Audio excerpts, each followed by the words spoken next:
What's up, beautiful people? You back with Hustling Mo.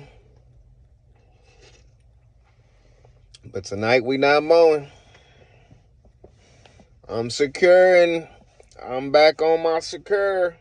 Keeping stuff secure. I'm back observing and reporting. I see you.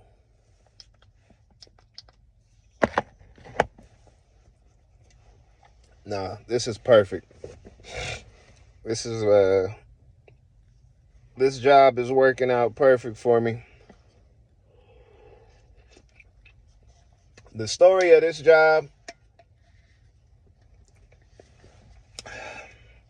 when I went to when I graduated from high school,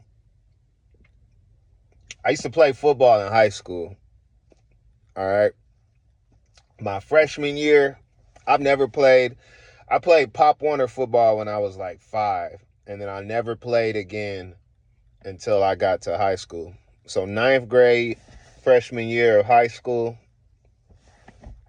I went to this school called Corona Centennial. They got a pretty good football program. So I came in as a freshman, and I had an okay freshman season. So at the end of my freshman season, they pulled me up to varsity during the playoffs, because varsity they're pretty good, so they're in the playoffs every year competing for CIF championship. Before they had state championships, they didn't do state championships when I was in high school, but the year after I graduated, they started doing state championships. But so I had got pulled up my freshman year in the playoffs to varsity, so I lettered all 4 years. And then I had 3 scholarship offers, but my senior year got hurt. Scholarships got pulled. So I took a year to kind of recover, let my body recover, and I was working. All right, I got a job because I almost didn't graduate. After my scholarships got pulled, I stopped caring really about football and going to school like that. So I just started missing days, and I had got a job at Target warehouse, and it was the perfect job. Um, Super Target warehouse is super clean, super professional. 10-hour shifts, 4 10-hour shifts. It was just the perfect schedule, especially for my age, just getting out of high school. I had Friday, Saturday, and Sunday off. I could not have a better schedule. Um, so I was doing that, and I'm like, man, I could do this forever. I was making like, what was I making? I think I was making like 14.75, and it was like all I ever needed, more than enough at the time. Because I graduated in 2006. So I was working there, and I started itching after about 3 6 months. I'm just like, man, I kind of want to go back to school and try my hand at this football stuff. So I ended up quitting. I went to a community college in Riverside Community College, and I started playing football there. While playing football there, I one of the kids on my team, one of the cats on my team, his father owned a security company, hence the security company I'm at right now. So what his father would do is hire a lot of the football players to do security. So he would work around our schedule. I already had a job. I would work in the matriculations office with the dean, me and the quarterback. So I already had a job, but in the off season, my little job was like, it was really part time, so I wanted something else. And I don't know, I was just always into working, just work, work, work. So I can't remember the order, but I would work in the matriculations office. I would work. I was also working at 24-hour fitness as a personal trainer, but that was so far from my school that I really didn't like it. and I would work. I got the security gig. So when I came on doing the security, the owner he really liked me, and he knew I played ball with his son, and I wasn't like a knucklehead like the rest of the. I was a knucklehead, but I didn't let it interfere with my work. I was professional, so they ended up letting me do patrol, be a patrol driver. Basically, the patrol driver, you just roll around and check on all the other security guards. So we had these Crown Victorias, look just like the old, in California, the cop cars used to be Crown Vics, where you could, if you know about the Crown Vic, the orange lights are inside of the headlights. So if you see a Crown Vic in your rear view, you can tell because the two orange lights are on the inside of the headlights. So those are the good days, because you could see a cop from like 10 miles away, like, ooh, that's a Crown Vic. Unless it's just a weirdo driving a Crown Vic, usually like, oh, let me slow down. But our security cars looked just like cop cars. It was black and white. To the point where we used to get harassed a lot by Riverside Police Department because our cars looked like police cars. And it was a black security company, like a bunch of African Americans, and a bunch of young African Americans, like young African Americans, Samoans, Mexicans, a few whites. But we was all young. We was all like in college working for the security company. And the dude, his name was Big Will. Big Will, he was a retired officer and professional bodyguard and all that.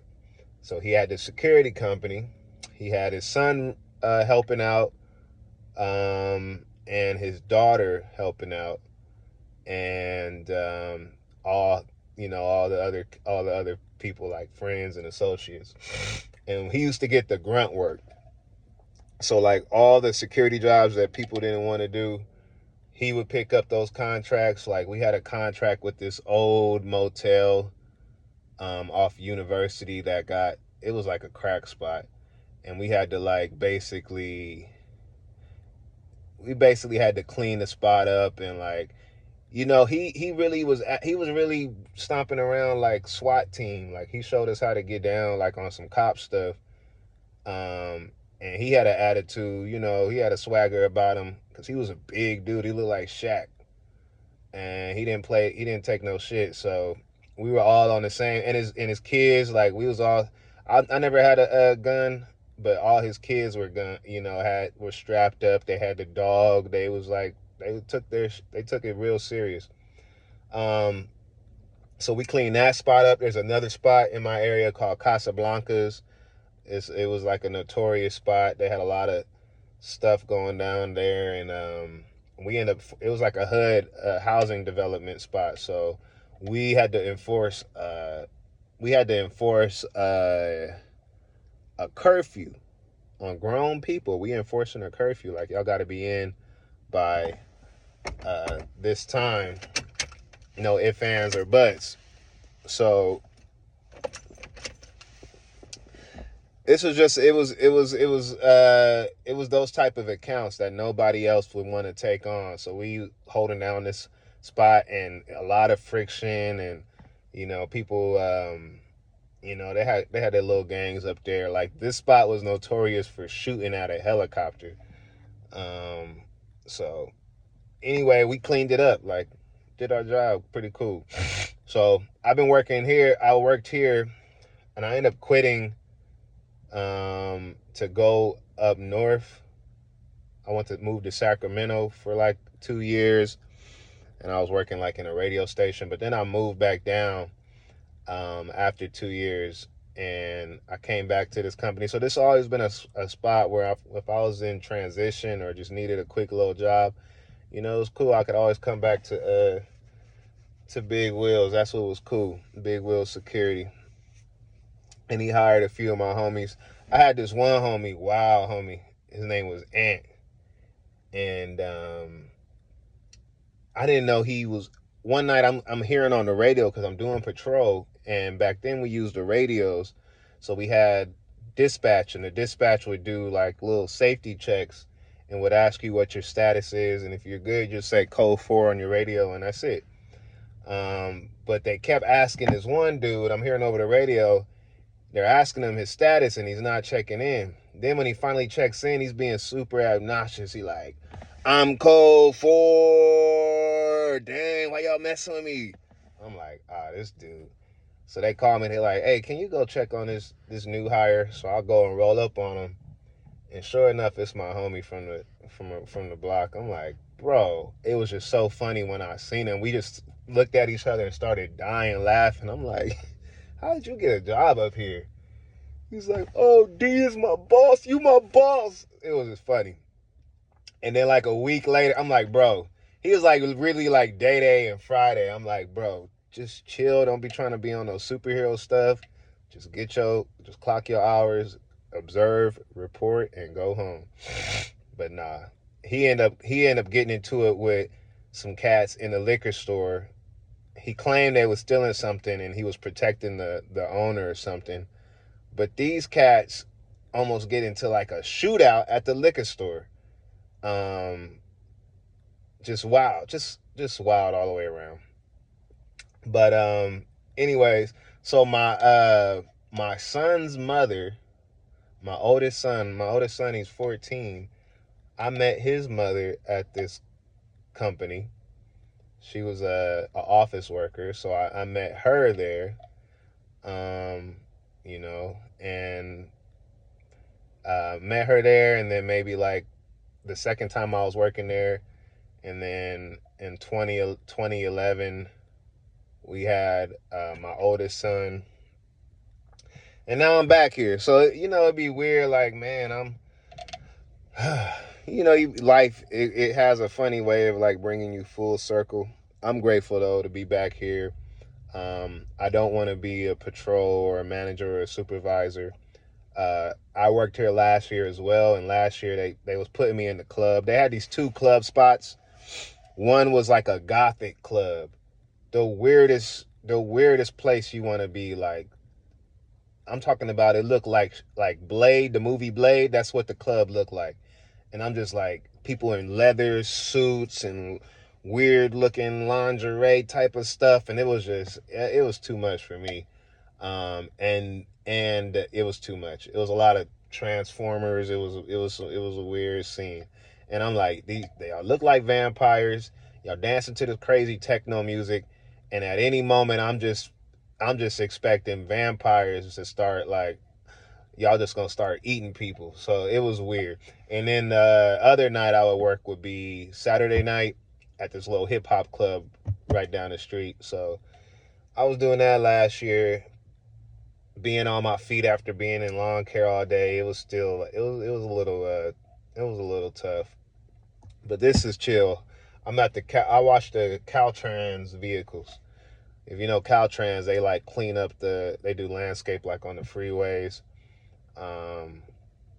So I watch and other different stuff. So I watch the Caltrans parking lot. I'm here by myself. I can bring my lunch with me. I can bring some work with me, take some notes, read a book, so I'm off my feet. So it's a blessing. It is a blessing. I'm going to use this time to try to dial some things in on my business. That usually during the season, it's just things get a little too hectic. Yeah. But shout out Big Will. He's actually deceased. He got killed in the line of duty while working. I think he was doing security at a private event at like a roller skating ring, and end up getting into it with somebody, or had to kick him out. And they came back and shot dude. So shot and killed him. But yeah, shout out Big Will, man. But yeah, I'm finna drink my coffee. I'm gonna bust out a book. I got this book I've been wanting to read. The thing about me is, like, I buy books and it might be years before I get around to reading it. I listen to more audio books than I do reading, but I love physical books. I love to have them And whenever I take like a vacation or I'm traveling, which is not often, that's when I get my reading in. I like to take a book with me. So the book I'm looking forward to reading, I got this MF Doom book, 33 and a Third, on Mad Villainy. I'm going to read that. And then this book I got from the library is Inside Guides on Texas. I'm probably going to read this one first. I'm trying to learn about a little bit about Texas. It's nice and colorful. Got some pictures and some maps. So I'm going to check that out. There's this book about Louisiana I want to pick up because that's where my folks is from on my pop's side. So I'm going to read that. But yeah, let me get to these books, y'all. Y'all be easy.